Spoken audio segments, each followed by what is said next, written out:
Hey everyone, welcome back to the JavaScript series. In the last videos, we learned about basic concepts like console.log, variables, data types, operators, and flow control structures like if-else, switch, and loops. Today, we're going to learn about arrow functions, which are a more concise and modern way of writing functions in JavaScript. So, what are arrow functions? First, let's start with understanding what an arrow function is. Arrow functions are new syntax for writing functions that were introduced in ES6, JavaScript 2015.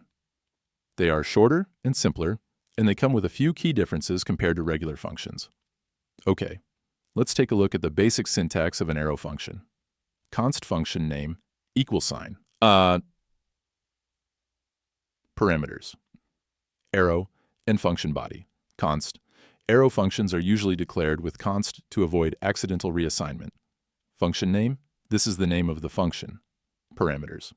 These are the parameters that the function will accept. If there are no parameters, we can leave this part empty or use empty parentheses. Arrow. This is the arrow that separates the parameters and the function body. Curly brackets.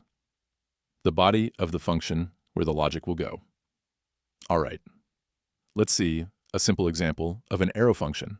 Const greet name, and this will be our parameter, arrow, and curly brackets, and then we use return. So return hello, $, name. And now, if we do console.log greet John and run the file, as you can see, the function greet takes a parameter name and returns a greeting message. We can call this function just like any other function. In arrow functions, if the function body consists of a single expression, we can skip the curly braces in the return keyword. For example, const greet name, hello, name, console.log greet John. And now if we run the file, you can see it's printing correctly. So here, the return statement is implied, so we don't need to write it. The result is returned directly from the expression. But what if we don't have any parameters? Arrow functions can handle that too. We just leave the parentheses empty, like const say hello arrow hello world console.log say hello.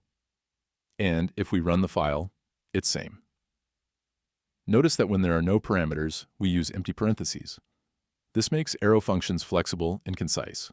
And you can also give multiple parentheses separated by commas, just like a normal function. So, I hope you understood it. The link to my Discord server is in the description, so don't forget to join because I upload daily tasks there related to what I teach here to help improve your learning.